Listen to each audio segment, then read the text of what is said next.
Hello everybody and welcome to another exciting lesson. But first I would like to introduce my assistant Trixie. Hi everyone. Nice to meet you.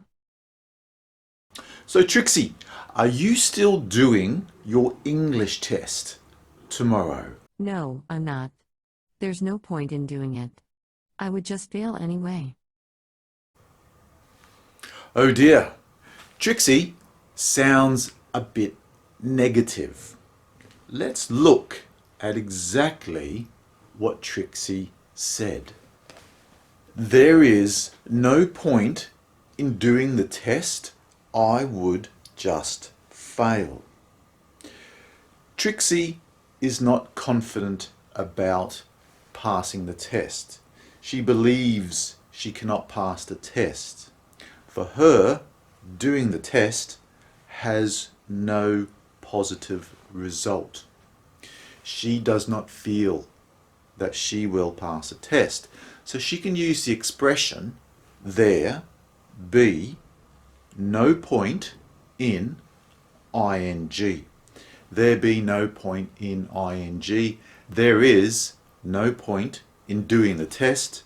I would just fail. Here, Trixie is saying because she didn't study or because she's a little bit stupid, she knows or she believes she won't pass a test. So she uses that expression to show her hopelessness about the situation. She knows the situation is not going to happen. She's not going to pass the test. So there's no point in doing the test. This is a very common expression in English. It's used quite a lot, and you use it when you say this action, I'm not going to do it because I don't see a positive result coming from this action. You're so smart, Paul. Oh, thank you, Trixie, but you didn't have to say that. But anyway, let's look at another example. Let's say one person said, you should apply for that new job. And the other person could say, no, there is no point in applying for that job. I don't have the right qualifications. In these next situations, what would you say using the expression there be no point in? Okay, let's look at the first example. Your friend wants to go to the beach. However, it is raining.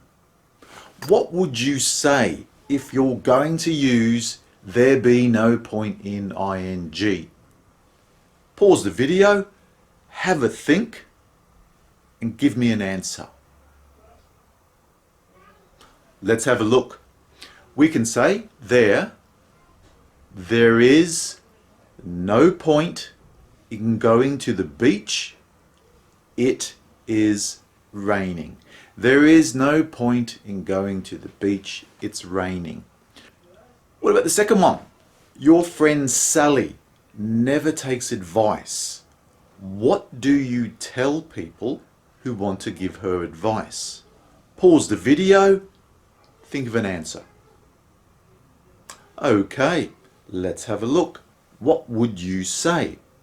You would say, there is no point in giving Sally advice.